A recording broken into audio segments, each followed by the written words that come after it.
Hello, in an earlier video I shared how to do an informal play assessment with your child or a child that you're working with. That's very important to find out what a child's play level is.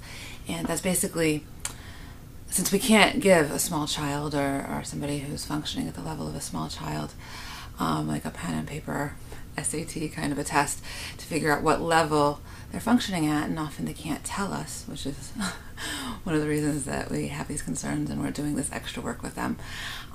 They can show us how their mind is working through the way that they play and they interact with the environment. So I could link that video at the end of this or in the description box down below. So in that video series I talked about how to set up that play assessment, and I talked about, and I mentioned that there were several items that I deliberately did not include in that assessment process, and those were a screen, anything with a screen like this, what you're watching me on, a ball, a car, or bubbles.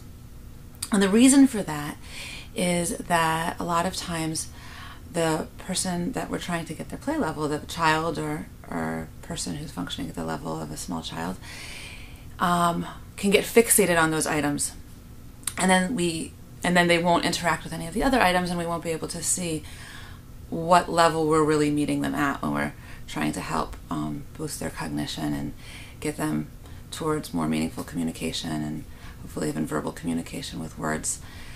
So I did say at that point that, however, there are still many things that we can do with these items, particularly in those cases that we are finding that this is a person that doesn't like to interact with toys, doesn't really play with toys. That's something that I hear a lot.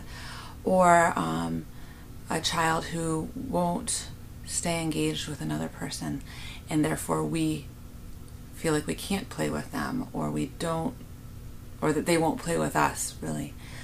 So there are ways to use these items, and I am now going to do a series of videos, quick tips on how we can use these items for engaging the child and laying the foundation for developing play and meaningful communication. Sometimes we just need the kids to be on those screens so that we can have a little space to cook dinner, or if we can't play with them, but we want them to be engaged. And there are games that are educational that are helpful. However, when it comes to meaningful communication with another human being, screen time is not encouraging that. It's not laying the foundation for that. And in fact, it is important to be at least aware that there is such a thing called screen addiction. And I can link some information about that in the comments box down below. It's a real thing, and it's real for all of us, and it's particularly worrisome for children with developmental or cognitive vulnerabilities, because they are more vulnerable to that screen addiction, and that can get in the way of our attempts to interact with them.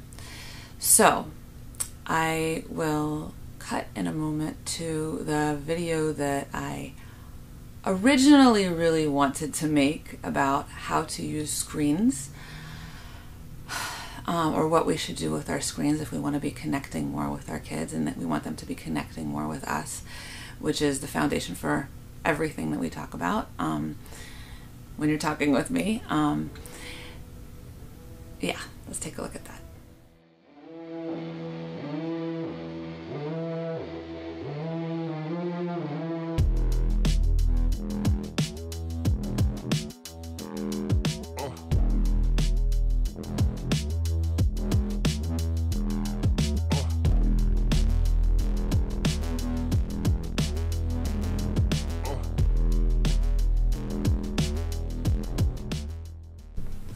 So that is really how I felt about using screens, or how useful screens are in helping with communication development and social emotional development, in connecting with our kids for a really long time.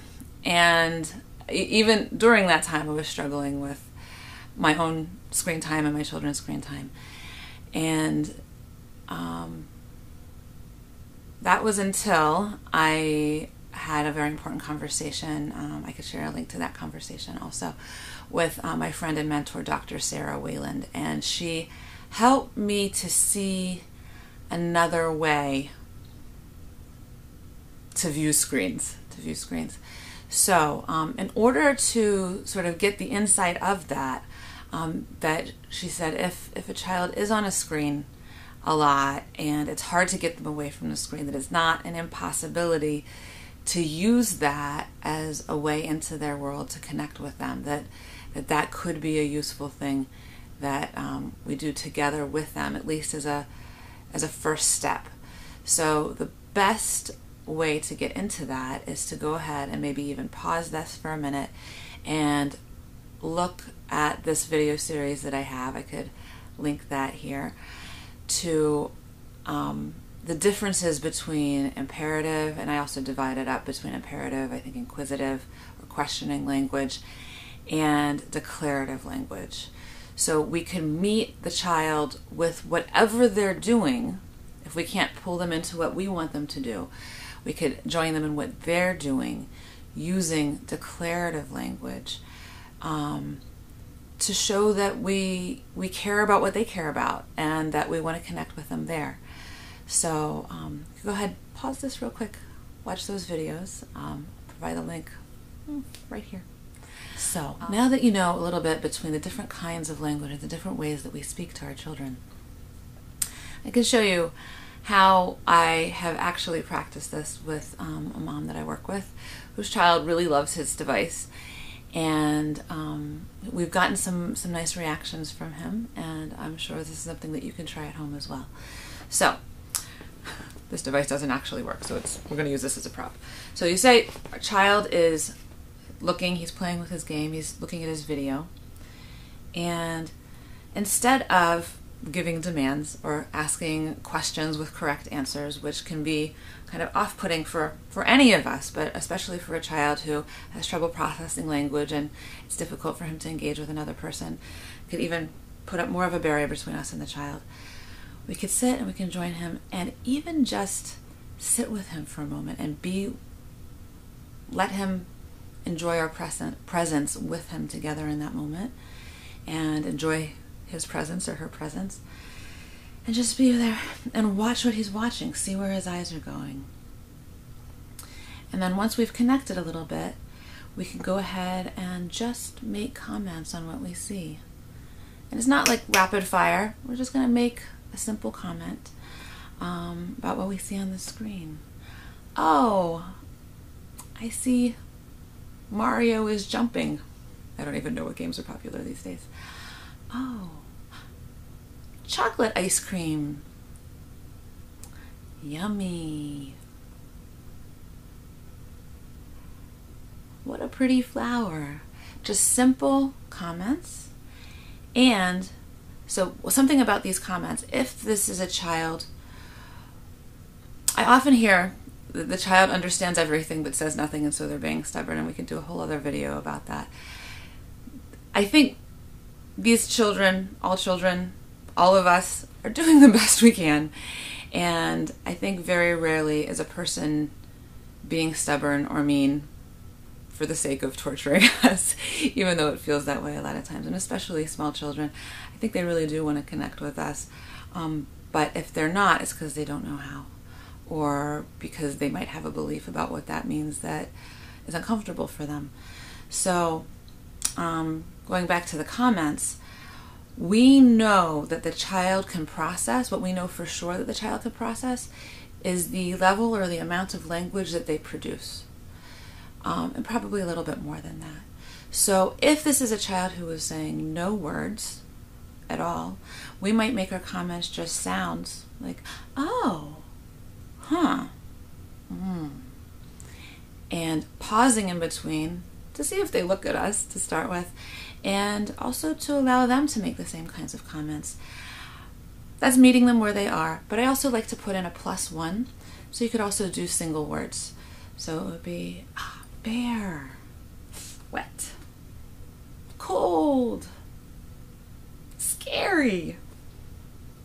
And they might not be saying the words right away. Over time, there's a good chance that they will if you do that for a while. And I don't mean 10 minutes. It could be days or weeks or even months for some kids. Everybody has their amount of time and the amount of input they need to get to the next level. But if a child is saying 3 to 4 words already, you could say that 3 to 4 or 5 words in your comments. If they're using sentences, you could use short sentences. But the most important thing and the hardest thing for a lot of us, especially in the kind of culture that we live in that's very active and very verbal, is the pauses in between. And so I have a little bit of a trick that it's one of these examples of simple isn't always easy. Just breathe. Even try and match your breathing to the child's breathing, because that's a nice way to connect. And maybe even count to 10 in your head after each comment. Not looking like this, like, oh, this is impossible, but count to 10 and just smile at them. A lot of times we are trying to make things happen around us that would work better if we were making the space to allow them to happen. So we do want to be giving the child words, but we also want to show that we're listening. And that's going to make them more likely to connect with them if we show them that we are welcoming to them. We're making a space for them in our lives. And that's more likely that they're going to connect with us. And if we show over and over and over again to build that trust that we're here to listen, they're more likely to speak to us as well. So I just want to take a moment to explain really the underpinnings, the foundation of what we're talking about here in this series of videos about the screens, the car, the ball, and the bubbles.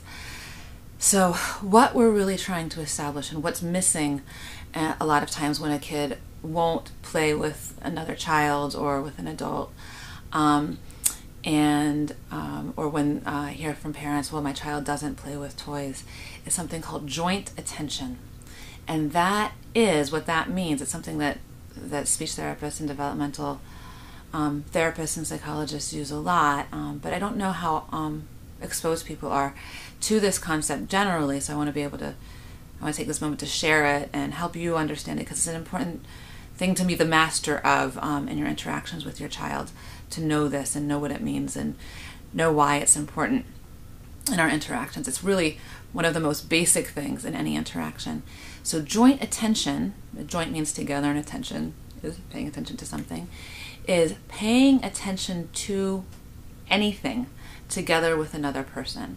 So when a child starts saying look and points and like looks to the other person, or even if they're not saying look yet, just pointing to something and looking at the other person to see if they're paying attention to that, that's the nice beginning of joint attention.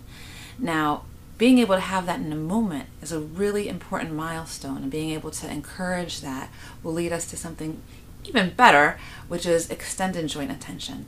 Now, if a child could stay engaged with another person in a back and forth of some kind, whether it's a conversation verbally like we have with our friends and other adults and even children in our lives, or even if it's just a back and forth playing like we're talking about in these videos, that is the beginning of being able to learn from another person and being able to connect emotionally with another person. So that's why we're doing this series of videos, to start to establish and extend that joint attention, which is going to be the foundation of everything else you do in growing your child's cognition and working towards meaningful language. Thank you for joining me.